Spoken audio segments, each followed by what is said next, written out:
नमस्कार आप सभी को स्वागत है अपने YouTube चैनल एकलव्य स्टडी 2.0 पर।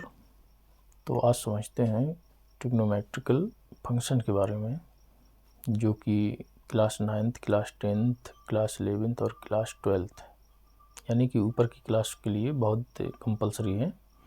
तो समझते हैं मेजरमेंट ऑफ एंगल यानी कि कोणों का मापन। ठीक है, तो कोण दो प्रकार से मापे जाते हैं, एक कास्टिक पद्धति है और एक वृत्तीय पद्धति है। कास्टिक पद्धति मतलब सेक्साजेसिमल सिस्टम और वृत्तीय पद्धति सर्कुलर सिस्टम। तो चलो देखते हैं। पहले देखते हैं कास्टिक पद्धति।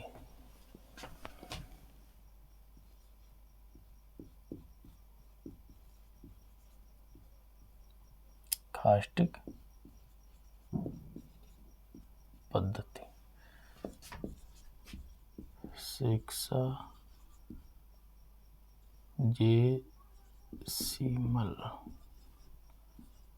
सिस्टम। पहले इसके बारे में जान लेते हैं।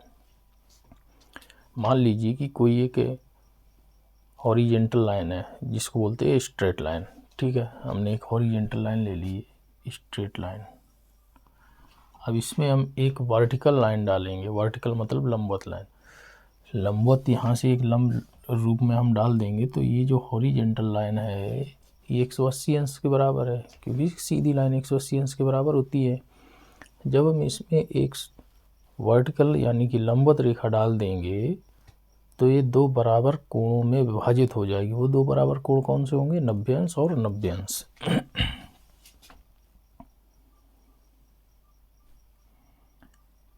इधर भी 90 अंश और इस साइड भी 90 अंश। ठीक, तो कहने का मतलब ये है कि यहाँ से लेकर यहाँ तक 90 अंश बन गए। शुरू में 0 अंश, फिर 1 अंश, 2 अंश, 3 अंश, ऐसे चलते चलते 90 अंश तक पहुँच गए। तो सेक्साजेसिमल में क्या है कि 1 अंश यानी कि ये 90वां भाग इसका कितना होगा? 1 अंश होगा।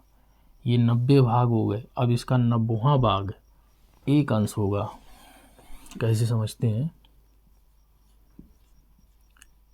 90 भाग बराबर 90 अंश, इसका 90वां भाग निकालेंगे।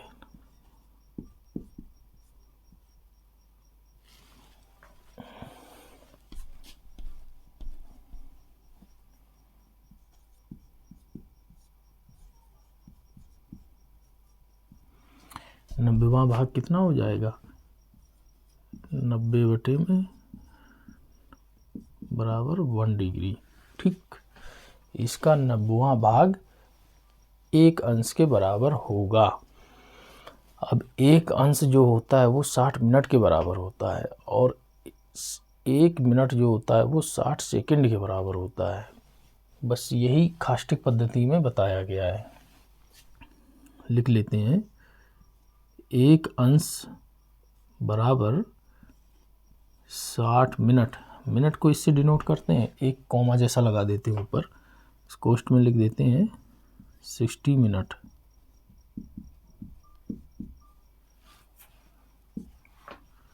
और 60 मिनट बराबर 1 अंश हो गया और 1 मिनट बराबर होता है 60 सेकंड। 1 मिनट बराबर 60 सेकंड, यहाँ लिख देते हैं 60 सेकंड। ठीक, यहाँ तक समझ में आया होगा। अगर हम मिनट को मिनट को अगर हम डिग्री में चेंज करें या सेकंड को मिनट में चेंज करें, जैसे सेकंड को हम मिनट में चेंज करेंगे तो भाई 1 मिनट बराबर 60 सेकंड होता है। जब मिनट में चेंज करेंगे तो 60 का हम डिवाइड करेंगे 60 सेकंड का। इसी प्रकार अगर हम 1 डिग्री में बदलेंगे यानी 1 डिग्री में बदलेंगे तो मिनट में 60 का भाग करेंगे। ठीक, तो ये होगी कास्टिक पद्धति। अब चलते हैं सर्कुलर सिस्टम के बारे में जान लेते हैं। कैसे सर्कुलर सिस्टम के बारे में जानते हैं?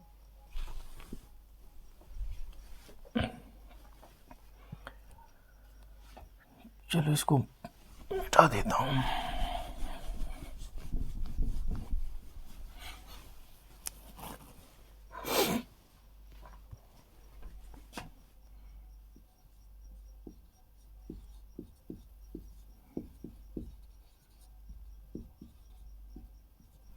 वृत्तीय पद्धति।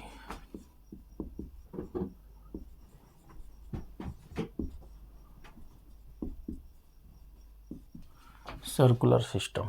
ठीक, अब सर्कुलर सिस्टम के बारे में जानते हैं। जैसे एक कोई वृत्त है सर्कुलर सिस्टम में कि ये है कि इसमें पाई रेडियन कोण के रूप में ज्ञात करते हैं, पाई रेडियन।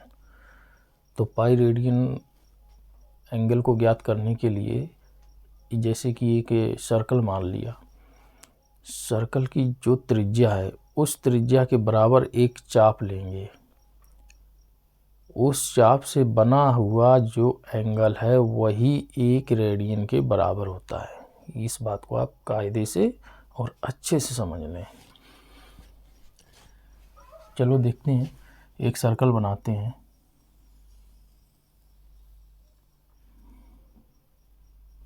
ठीक, ये एक सर्कल बन गया, इसका सेंटर हमने मान लिया O।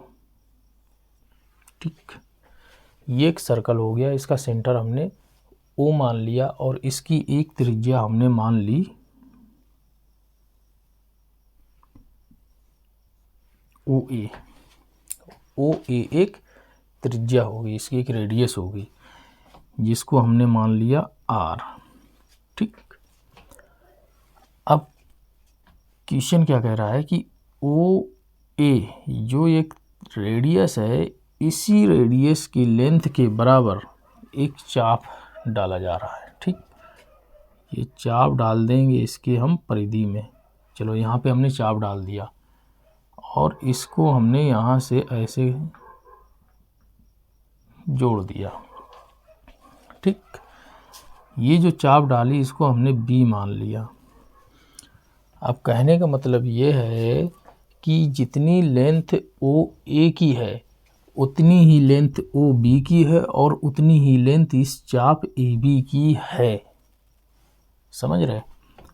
जितनी लेंथ ये है इतनी लेंथ ये है। अगर OA R है तो ये R ये भी होगी, चाप की लेंथ R ही होगी और ये R तो है ही है। समझ गए? अब हम इसको सीधे लेके जा रहे हैं, ये हो गई एक स्ट्रेट लाइन 180 डिग्री। इसको भी हम मान लेते हैं ये C। ठीक, यहाँ तक समझ में आया? अब इस चाप के द्वारा जो एंगल डाला गया है वो एंगल ही हमारा 1 रेडियन कहलाएगा। समझ रहे? ये इस त्रिज्या के बराबर जो चाप गया है और उस चाप बनाने में जो भी एंगल का कोण बन रहा है वही हमारा 1 रेडियन एंगल कहलाता है। ये सर्कुलर सिस्टम के अंतर्गत है। समझ रहे आप? चलो तो इसको सॉल्व करते हैं।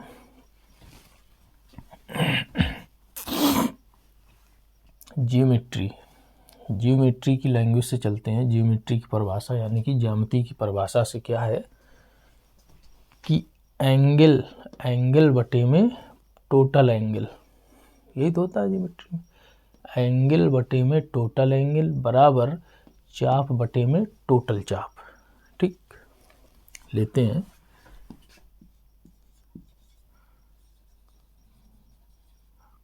Bye geometry. ठीक,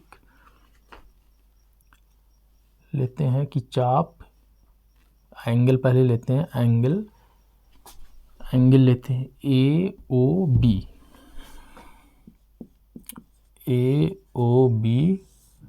बटे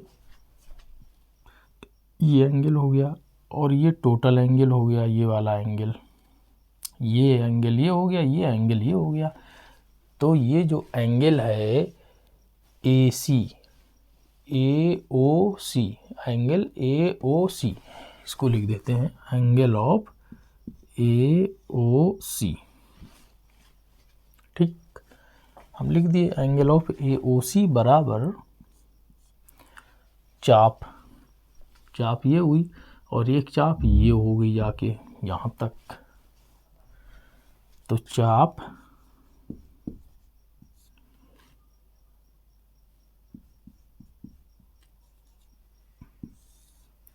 ए बी बटे में चाप ए बी सी। ठीक, अब यहाँ देखिए एंगल ए ओ बी कितना है, 1 रेडियन है, तो रख देते हैं हम यहाँ पे 1। अब ए ओ सी 180 अंश है, इसको हम 2 भागों में डिवाइड करेंगे तो 2 बराबर कोण मिलेंगे 90-90 अंश के नहीं मिलेंगे, तो इसको हम 2 × 90 डिग्री लिख सकते हैं। तो 2 समकोण लिख सकते हैं। ठीक, 90 डिग्री की जगह 2 समकोण। ठीक है, ये हमने लिख लिया। 1/2 समकोण बराबर चाप ए बी, ये जो चाप ए बी है और ये जो चाप ए बी सी है, तो ये जो चाप ए बी है इसकी लेंथ क्या दी है, आर दी है, आर। तो लिख देते हैं हम आर बटे में चाप ए बी सी, यहाँ से यहाँ तक आ जाओ, यहाँ से यहाँ तक आ जाओ, ये आधा हो गया, ये आधा हो गया, ये टोटल परिधि कहलाती है सरकमफ्रेंस, टोटल परिधि कहलाती है। ये अर्ध परिधि होगी जाके। ठीक, तो ये इसको अर्ध परिधि का सूत्र तो आपको मालूम होगा, परिधि बराबर होता है 2πr, तो अर्ध परिधि का पाई आर। ठीक, आर से आर कैंसिल हो गए और बचा क्या इसमें 1/2 ×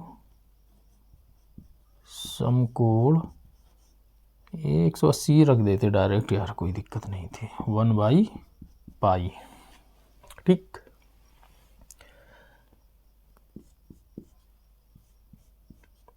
यहाँ 1 बटे में 180 अंश बराबर 1/π, या रेडियन पाई में होता है, या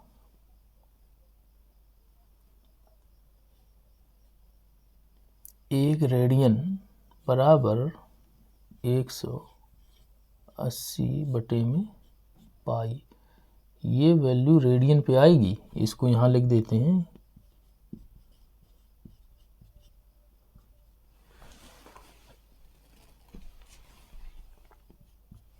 1 रेडियन बराबर 180 अंश बटे में पाई,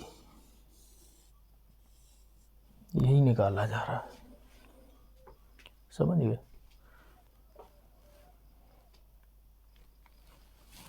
या इसको इस तरीके से और लिख लो, या पाई रेडियन बराबर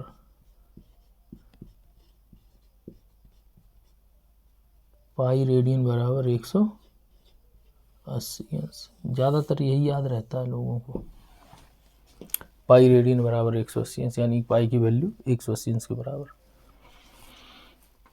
यही ज़्यादा रहता है लोगों को याद। ये आपको अच्छे से समझ में आ गया होगा।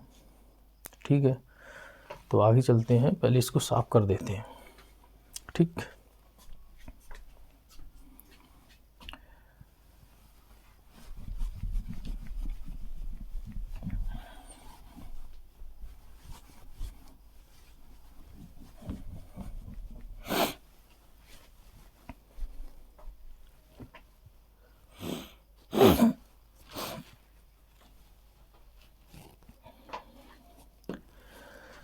अब एक एग्जाम्पल समझ लेते हैं, एक एग्जाम्पल ले लेते हैं।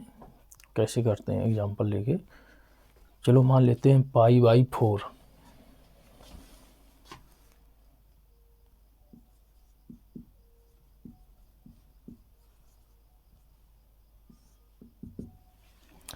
एग्जाम्पल ले लेते हैं हम π/4।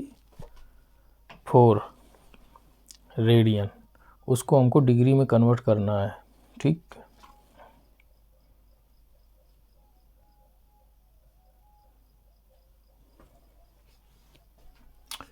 समझ रहे हैं? π/4 है, उसको हम डिग्री में कन्वर्ट करेंगे। π/4 को अंश में डिनोट करना है, तो भैया कर देते हैं π/4 को। तो हमें तो पता ही है कि 1 रेडियन, यानी कि ये π/4 1 रेडियन के रूप में होता है जब डिग्री में हम कन्वर्ट करते हैं। अगर लिखा है तो भी सही है, नहीं लिखा है तो भी आप ये समझिए कि π/4 जो दिया है अगर डिग्री में कन्वर्ट करा रहा है तो वो रेडियन में ही एंगल है वो। तो π/4 ये रेडियन में हो गया। तो हमको पता है कि 1 रेडियन बराबर होता है 180 अंश बटे में पाई। ठीक, तो π/4 रेडियन, इसमें मल्टीप्लाई कर देंगे भैया, तो π/1 का इसमें मल्टीप्लाई करेंगे उतना ही आएगा। तो π/4 रेडियन बराबर 180 अंश बटे में पाई गुणा पे π/4 ये तो उतना ही रहेगा। अब ये पाई से पाई कैंसिल हो जाएंगे और 4 से 180 अंश पे हम भाग कर देंगे। तो कर देते हैं डायरेक्ट भाग। 4 चौको 16 और 4 पंचे 20 तो कितना आ जाएगा 45 अंश। इसी प्रकार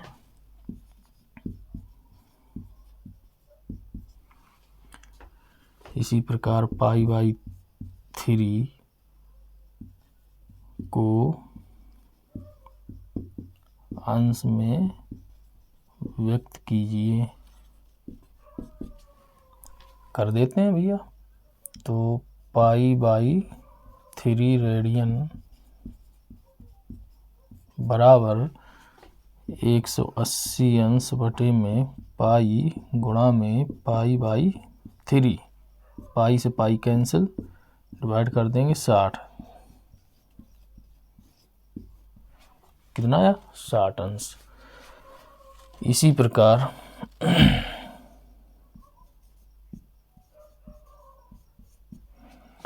π/6